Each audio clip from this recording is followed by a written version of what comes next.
اللهم صل وسلم وبارك على سيدنا محمد. ازيكم عاملين ايه؟ يا رب تكونوا بألف خير وبصحة وسعادة يا رب. هعمل معاكم النهاردة بإذن الله طاجن بطاطس بالسجق البلدي، حاجة كده لذيذة اللهم بارك. تابعوا معايا بقى. انا معايا نص كيلو من السجق بلدي، كنت سيباه في الفريزر شوية متجمد يعني عشان اعرف اقطعه يتقطع معايا بسهولة، عشان لما بيبقى طازة قوي بينهري مننا شوية. تمام، فانا هقطعه بقى تقطيع وسط كده، التقطيع اللي تحبيها بقى، بس انا عموما مش بحب اسيبه سليم.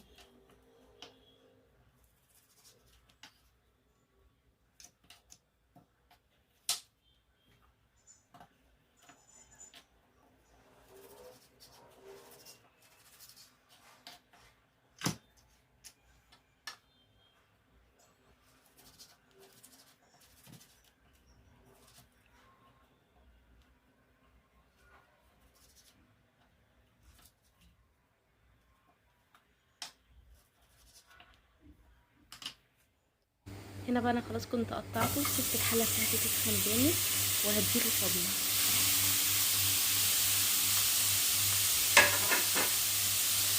مش هنقلبه كتير، احنا هنسيبه بس ياخد لون كده على الوش الاول وبعدين نقلبه على الناحيه التانيه. تمام كده بقى خلاص، هو خد لون كده على الوش الاول، هديله تقليبه كمان.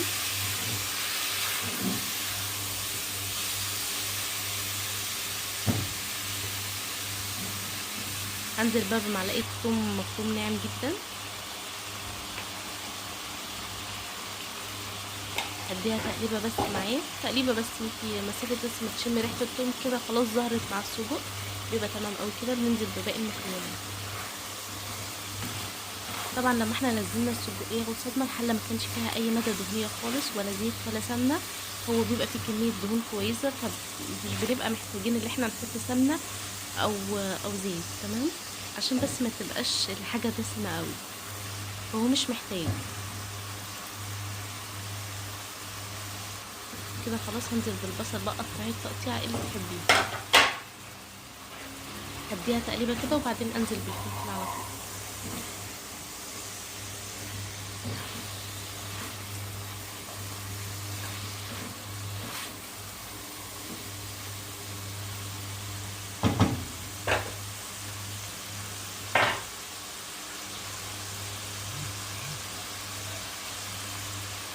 هنا بقى كنت مقطعه فلفل رومي وفلفل شطه اللي تحبيه، عايزه تستغنى عن الفلفل اللي هو الشفيق على الفارم ده مفيش مشكله خالص. هديه تقليبه كويسه بقى واغطي عليهم كده واسيبهم 5 دقايق مع بعض.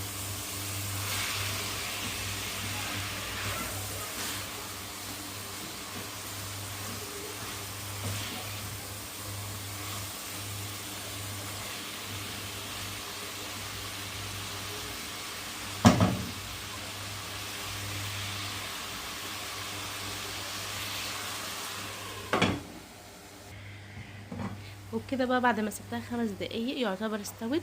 هو اصلا السجق عموما ما بياخدش وقت في السوا خالص. تمام، هديها تقليبه كويسه كده وبعدين انزل بعصير الطماطم بقى. طبعا عصير الطماطم على حسب كميه البطاطس اللي انت هتعمليها.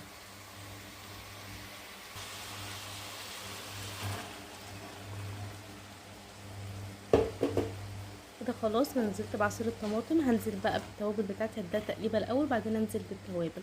عموما بقى احنا مش بنضيف توابل كتير لان السجق اصلا بيبقى يعني مليان توابل، وبيبقى فيه الملح بتاعه كمان.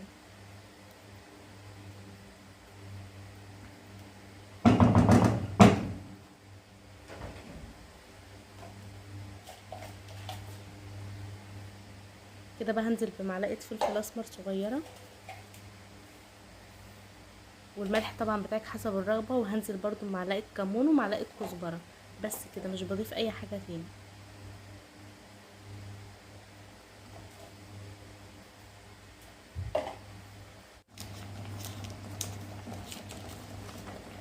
وهنزل بقى بمكعب مرقه كده عشان يعزز الطعم معانا. مكعب المرقه ده بيديله طعم حلو جدا. هديهم بقى تقليبه كويسه كده مع بعض.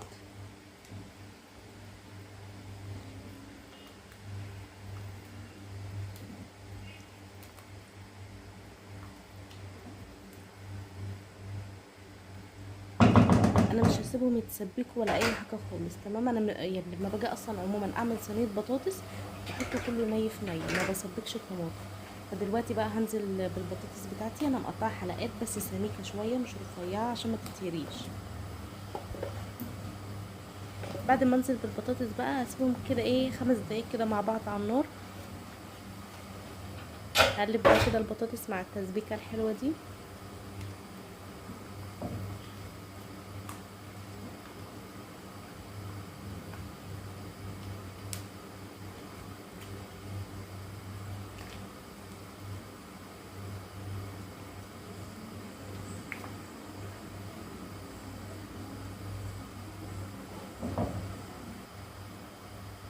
وبكده بقى هغطي البطاطس بتاعتي واسيبها 5 دقايق على النار.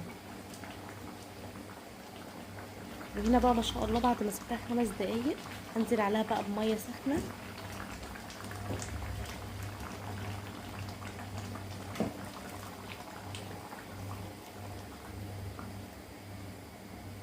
كده خلاص انا ضفت الميه، هغطي عليهم بقى واسيبهم يستووا.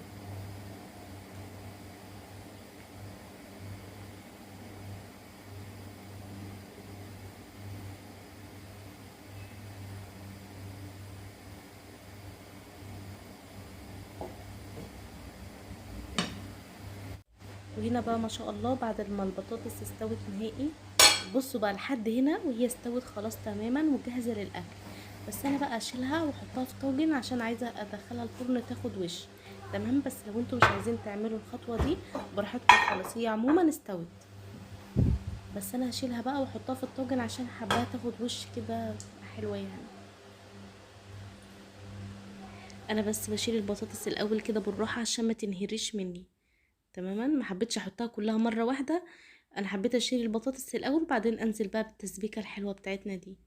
شايفين ما شاء الله اتسبكت وبقت لونها حلو ازاي. وعايزه اقول لكم بجد والله الطعم بتاعها حلو جدا.